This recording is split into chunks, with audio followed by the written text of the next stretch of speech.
How do you seriously decenter a man, and why is this important? Because if you are centering a man, that means you're not the center of your life, right? So let's talk about decentering these noodles, okay? These noodles, right?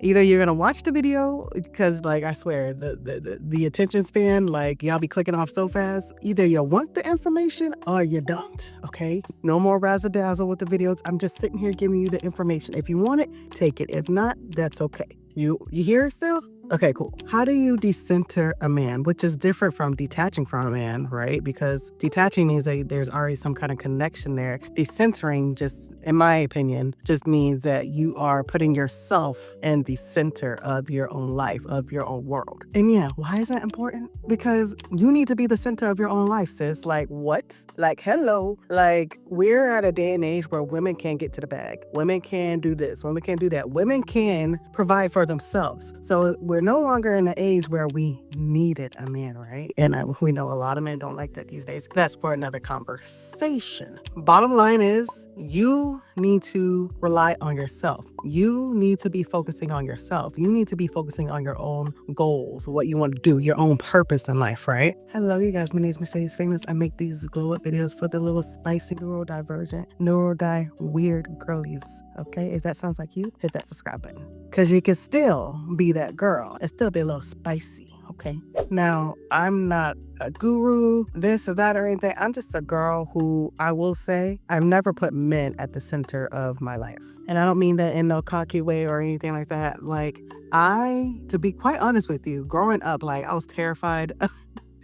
Like, I don't understand them. They're weird. Like, dating, the whole thing, letting someone get that close to me always freaked me out. And I became super hyper independent as a child. I don't want nobody because people just hurt you. Blame the trauma, right? So men have never been the center of my world. I have always been the center of my world. Now, yes, there have been times when I was tripping for a couple of months or seconds or whatever, and I had to reel it back. Like, who this nigga?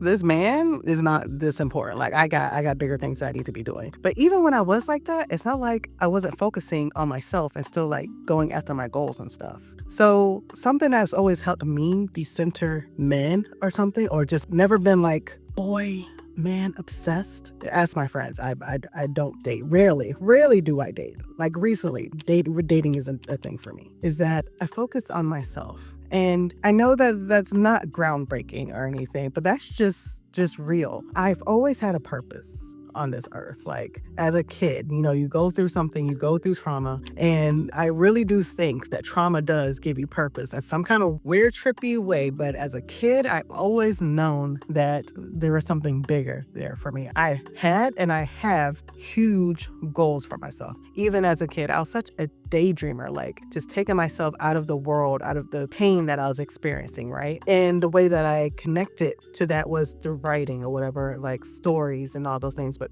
I've always had a purpose. And so that's your first step. What is your purpose? Why are you on this earth? Now, I think the main thing that we want to do on this earth is that we want to contribute to society. We want to help others. How do you want to help others? How do you want to be remembered? And really attaching on to that. Like, what is it that you want to do, you want to be known for? And just see, like, I'm making it all about you, because it is all about you, sis. It's not all about these niggas. Never. It's not about them. It's about you. If you take that man away, what would you have? Who would you have?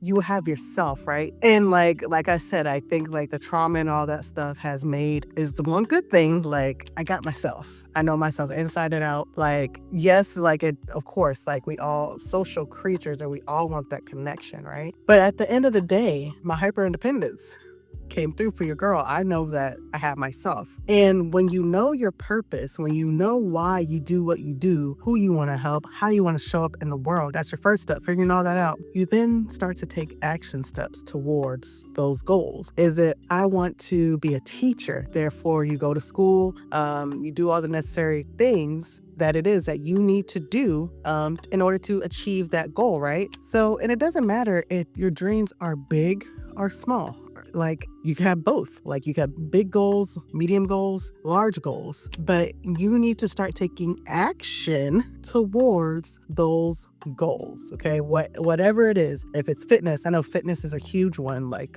fitness is such a good way to, well, it helps with everything. My depressed girlies, anxiety, all of that. Okay. It's helped me, my journey with depression and all that. And just feeling good about yourself, right? But find things or take action towards your goals, your dreams, or whatever it is that you want to do. And if you don't know what it is that you want to do, some people are like, oh, that's bad. But to me, I'm like, oh, you can go out and like try things out, right? I know that with me, if there's something that I want to do and I'm not there yet, I could get really like zoned in on it. Like if I'm not there yet, then I'm feeling down about it or whatever. But at least when you're just trying out you're trying different things, you're out there, you're exploring, you're trying, you could just go out there and see what it is that you like. Try new things. So that is my third step. Try out new things. Okay. That doesn't have to do with anybody. That doesn't have to do with money or this or that. Finding hobbies. Okay. And that hobby might turn into something long term. You never know. But just doing things for the sake of, oh, I want to try this out. Not even thinking about it. Like, and I know that's hard for me too. Just being like,